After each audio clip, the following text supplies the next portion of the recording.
My name is Andy, and this is the most magical podcast on earth. When I'm not on holiday at Walt Disney World, I'm planning a holiday to Disney. And when I'm not planning a holiday to Disney, I'm talking about Disney, with other UK fans like me who make the trip to Orlando and the House of the Mouse. So whether you're a parks professional or a Florida first-timer, this is the podcast for you. Each episode, I'll be chatting to other Disney superfans to share memories of their magical times, answering your Walt Disney World questions, getting you all the latest news from the parks, and finding out what's happening right now in Orlando. So get your ears on as we take you to the most magical place on earth. This is the most magical podcast on earth as part of the Secret Recordings Network. Don't forget you can follow us on the socials. We're on all of them now. Oh yes, Facebook, Twitter, Instagram, TikTok, and now Threads. Yeah, we're having a go at that. At Pod Magical, if we can try and keep updating with them. Oh, obviously, the main app that I'm using all the time is the Walt Disney World app, just to see queue times, even though I'm not going for a long time. Do get in touch as well if you've got any planning questions. That's what Steph has done. Andy, we fancy a night out at the boardwalk to go to the Dueling Pianos bar. Jelly rolls. It's a great night out. However, we're going to be staying at the Poly. How do we get back late at night? Do we have to just get an Uber? Depends how late it is, but I would say if you're going to Jelly Rolls and it's not too late, there might still be buses going from the boardwalk to Magic Kingdom. Because if you're at a Magic Kingdom resort, so you could get a bus back over from boardwalk to Magic Kingdom and then either get the monorail or you could probably walk. From Magic Kingdom over to Poly. Have a good time. Have a good night at Jelly Rolls. You got any questions or you'd like to be a podcast guest? Get in touch at Pod Magical. It's Bastille Day today in Paris, and what better way to celebrate than talking about Disneyland Paris for a moment with somebody who's just back from Disneyland Paris. In fact, he was back for Pride. Let's say hello to Michael. How was it, Michael? It was amazing, Andy. Thank you. The Pride parade was incredible. It was, we saw Mickey and Minnie and lots of dancing and the chipmunks, and it was just a wonderful display, a great feeling about it. It was, and then there was a show after with a number of acts, and then we got to use the rides until about 2 a.m. So it was a really, really enjoyable evening. Now, that's the good thing that it being in Paris and it's open to 2 a.m. because I've done events at Disney World that go on to like 1 a.m. And with jet lag, even if you've been there a week, you get to a point where you go, I can't stay awake. But Paris, with that time difference, should work in your favour, really, shouldn't it? It was great. We went out for the 4 days as well. So we had 4 evenings there. And so it was the Saturday night it landed on. And it meant we was already, we'd already prepared for it and knew exactly what we were going to do. It was just absolutely fantastic evening. Disney, you've got to prepare yourself. Wherever you go, you've got to prepare yourself. Very much so. So tell me, why do you love Disney parks? Disneyland Paris, Walt Disney World, Florida. What is it about those parks that you love? For me personally, it's more about the immersion and the escapism of the Disney magic, if that makes sense. Yeah. I didn't really go back so I went a couple of times as a kid, but I didn't really go back until I was in my early 30s. And I just remember how watching the fireworks for the first time as an adult and just really falling in love with it at that point, and I really have ever since. So it's become a big part of what I like to do. The videos, what streaming with it, or it's just I really do enjoy it. So when you're not there, you're just on YouTube getting your fix. Very much so. And obviously, since my first time going back to that, I didn't even know things like the Disney Vacation Club and that existed. Yeah. So I've obviously watched huge amounts of YouTube videos in relation to that and the restaurants that are there. And hopefully when I go back next time, I will definitely be seeing a lot more of it that I didn't actually realize was there the last time I went. Are you tempted with Disney Vacation Club? Are you tempted to purchase? It's something I would look in the future. It's something that I think really appeals to me. I haven't been to any of the hotels. The first hotel I stayed in was actually the Marvel Hotel in Paris. Right, yeah. Which was incredible. It was very, very cool. The room was maybe the coolest hotel room I think I've ever stayed in, if I'm honest. If other hotel rooms are like that, I think that I would be very easily swayed. I would say over in Florida, even better. It's all about the location. Here's the thing with the DVC. If you're going to look into DVC, obviously do your research. Make sure, 'cause it's a lot of money. Buy in the resort where you would want to stay most. Because when you buy DVC, you have a home resort, and 11 months out, you can book into your home resort. 7 months out, you can book anywhere else. So sometimes you've got a very popular time of year. After 7 months out, you can't get into those resorts. So like if you're somebody who always just at a Magic Kingdom, then you look at a Magic Kingdom resort. Or if you're somebody who's at Epcot, then think about Riviera or Boardwalk. That was I would suggest with DVC. Big commitment, though. Going back to Walt Disney World, your very, very, very first time. So how old were you when you went for the first? You said you were very young. I think I was about 7 the first time I went. I have some quite interesting memories. I remember having to dress up as a cowboy with my family and having some photos taken as part of that. I remember it's one thing. It's in memory that's very etched in my mind. I also remember the signature book that I had as well, with Mickey and Minnie on the front of it, and trying to get the signatures. Again, another memory is very etched in my mind. Yeah. Do you still have your autograph book? Do you still have those from that visit? So I will have it in a memory box from when I was a child that will be kept there for sure. Do you still do autographs now? No, I don't do the autographs now. The meeting the characters is something that is cool to see as I go past, but I tend not to want to queue up for that. Actually, funny enough, my favorite thing to do when I'm at Disney, any of the parks in fairness, is just see the detail. Yeah. When you really consider about how much detail there is in all the parks, especially the queues for the rides, I just love seeing that the detail in the statues that they have, even the hedges as you go past the statues that move with it are just so cool. I really enjoy it. So when you go on rides and attractions, are you the person who's kind of like looking behind you or seeing what goes on or taking your time going through the queue? Whenever else rushes through the queue, a real Disney fan will take their time and go, hang on a minute, that's just like, this is part of the attraction. Is that you? I fully agree with that. I like to see the detail in things, so I don't think anyone really likes to queue up for 2 hours for rides and stuff like that. No. Actually, the queues in Paris were actually really quite good the whole time we were there. But I do like to see that detail of how they set it up and just wonder. I think that you'd be really surprised what you find when you just slow down a little bit. I always say that, especially about Animal Kingdom, like have a walk around the Tree of Life. It was a few years ago when I first went, do you know what? Let's have a proper walk around the Tree of Life, because there's hundreds of characters in there, and you can spend ages, because sometimes you go and you're just rushing from attraction to attraction and you're missing everything else. So yeah, take your time, breathe it all in. Have you got a favourite attraction? What's your favourite attraction? So my favourite attraction definitely has to be Tower of Terror. Right. When I went back this time round, I was absolutely petrified to go back on it. I think I got dead nervous for even walking up to one I saw. I was like, oh my God, it looks so high again.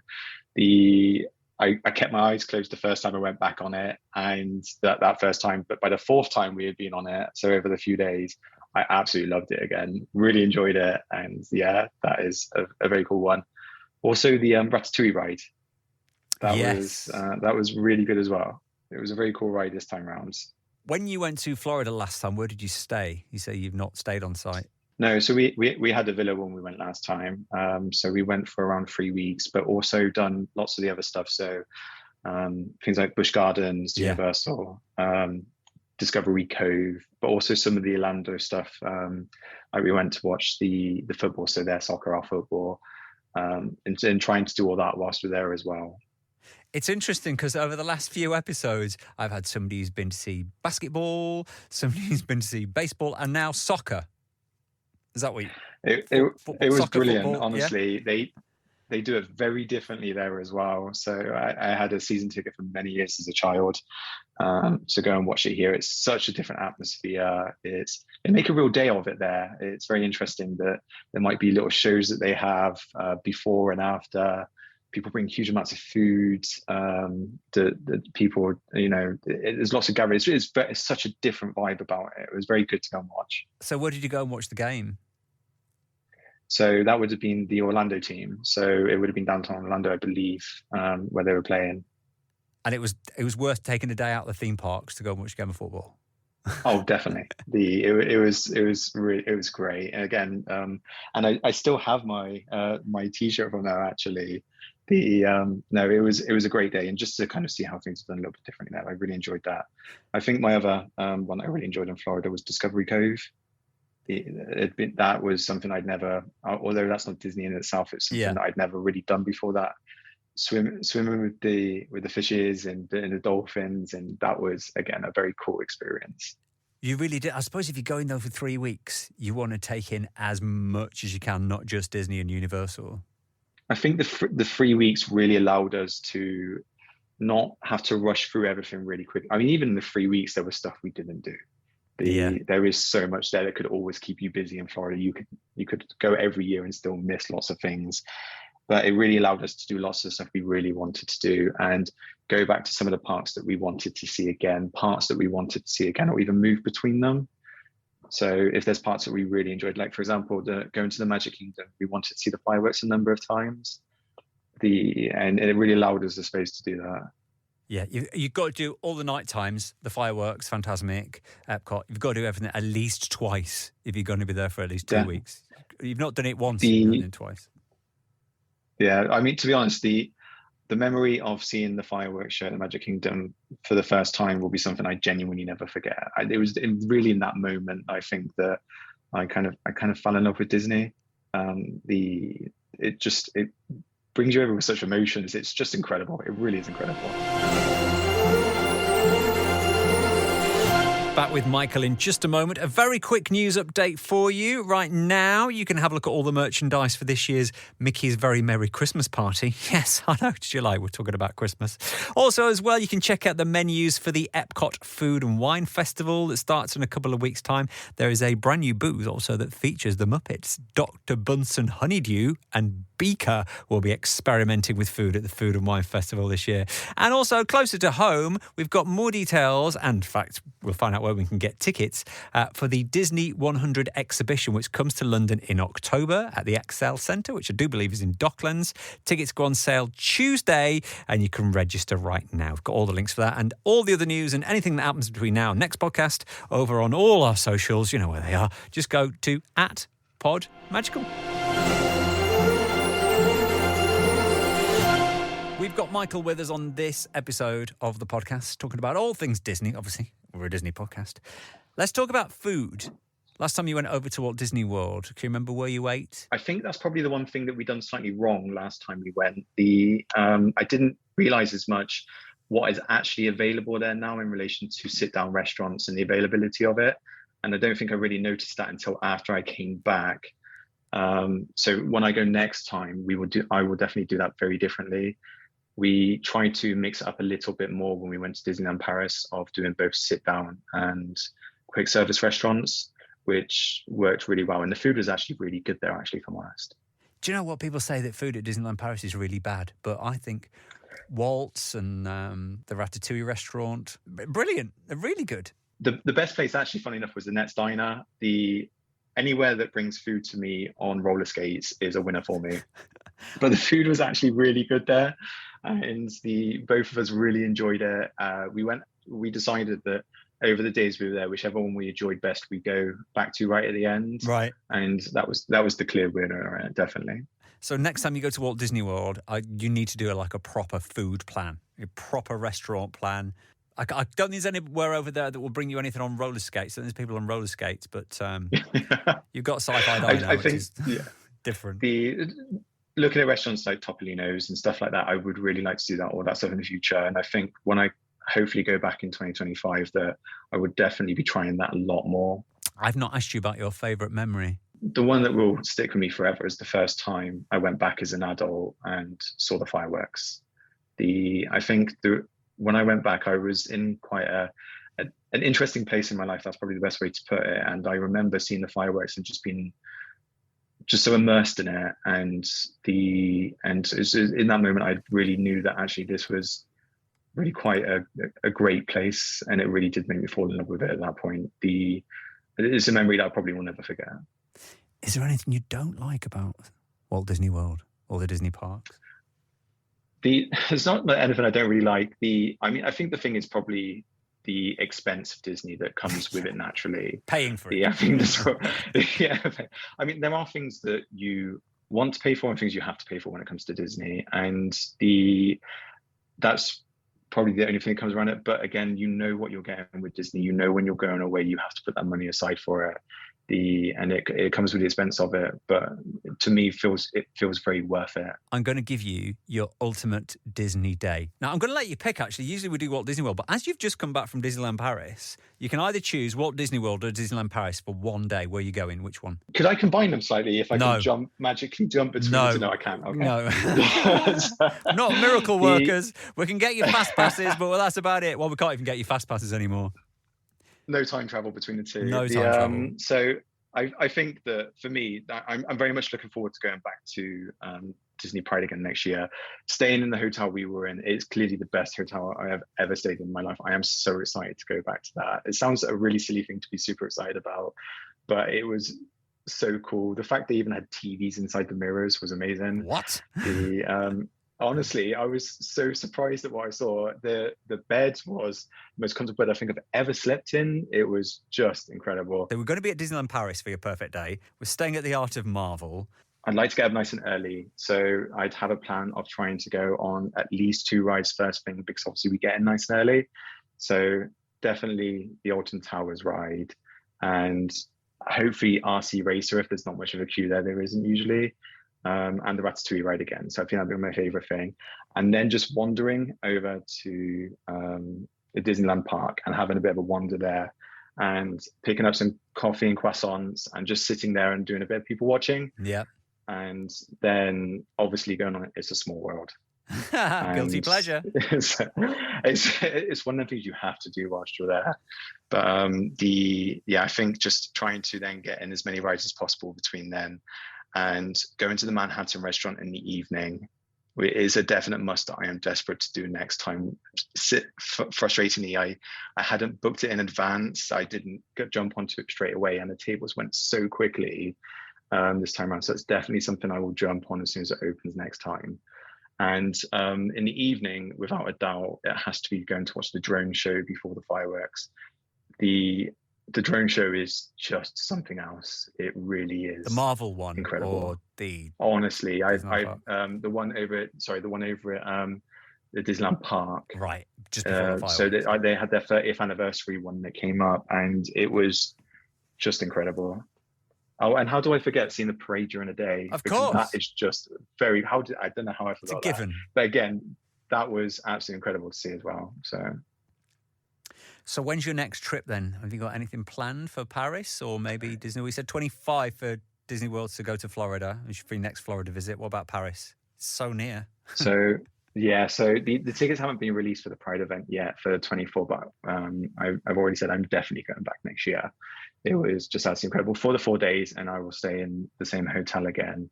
But I'm looking hopefully for 2025 to go to Walt Disney World, but I'd like to go around the Halloween time.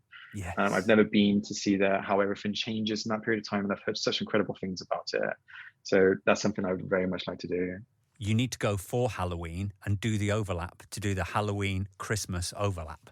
You do those 2 weeks, so you can get both. So you can go to Disneyland, you can go into Magic Kingdom one day for Halloween, and then you're coming back the following day on the 1st of November, and suddenly, bam, it's Christmas. I mean, that would be amazing. I've never seen Walt Disney World at Christmas, but I imagine it is pretty amazing. Yeah, well, I've planned your trip for you. You're going right at the very, very end of October. You're going for 2 weeks, or maybe 3 again. And you're doing Christmas. Are you going to stay on site next time you go to Disney World, or are you quite a convert to getting? No, I think for Disney World, I definitely want to stay on site for at least part of it. I really want to stay at the Animal Kingdom Lodge, and really give that a go. But I think trying a couple of different places to see how that is. There is something in being very close to the parks that you want to do, which I learned this time round, that actually just being able to quickly walk over to somewhere. And actually, if you even want to take a break during the day, it's very easy just to get back and do that and freshen up and go chill by the pool. Yeah. I think that's really important for me to do next time. Split stay. That's what you want to do. Maybe a week at Animal Kingdom Lodge, Maybe a week at the Contemporary, maybe a week at the Boardwalk. I don't know. If we do 3 weeks, I don't know where you're getting your money from for all that. But there you go. It's an expensive trip. Lovely chatting to you, and have a magical day. Thank you. Have a nice day. We're always looking for podcast guests. If you would like to come on, you've got a lot to share about Disney World or any of the Disney parks. Maybe you've done all 6 castles. Let me know. Love to speak to you. Just send us a message on the socials: Facebook, Twitter, Instagram, TikTok, Threads. I can't think of any more, but we are at Pod Magical. If you are off to Disney World very soon, well, we're into that very, very hot, muggy summer now over in Orlando. If you've been this time of year, you'll know how hot it gets. You also know how busy it gets. July and August, all the American schools are off. British schools are breaking up any time now, so it's going to be busy. But reports from people who've been there over the last few weeks, it's busy, but not as busy as it's been this time last year in previous years. I think the last couple of years, post-pandemic, people were desperate to get their trips to Disney World. It does seem to have eased off a bit. Now, you might be seeing these reports going, oh, it's really quiet, it's going to be dead. No, it will not be dead. It will still be busy, just not crazy busy. That's the best way to describe it. Also, we've got no festivals on in the minute. A couple of weeks' time before the Food and Wine Festival starts over at EPCOT, but no festivals at EPCOT. It's a very rare time to be at EPCOT without festivals going on. Also, if you are going to go very soon, you've got a good time for the exchange rate. Pound to dollar has been the best it's been in over a year. At the time of recording this podcast, it was about 1.29. Now, if you think last September, it was down to 1.03. It was almost a pound to the dollar, but it is improving quite a bit. Best it's been in a year, so that's not too bad. If you are going, here's a tip for you. I always like to end the podcast with a bit of a tip. And now this is something you can do and it won't cost you anything. If you like to meet the characters, get them to sign something unusual. One great tip, and I've seen this, if you go to a craft store, you can get frames, photographs. You know the cardboard frames that you put around?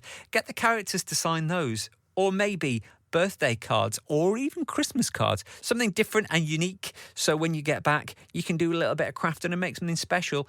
Make those memories last a little bit longer. Surprise somebody. Imagine if you go now and you've got this beautiful little signed frame and you get a nice picture when you get home, but keep it for like Christmas. Keep it in. Make those memories last forever, as they do anyway.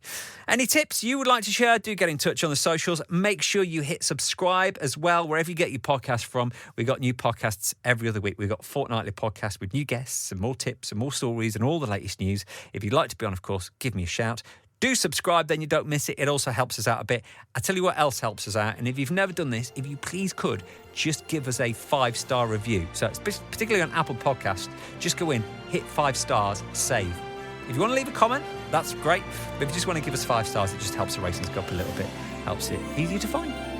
And until next time, please stand clear of the doors.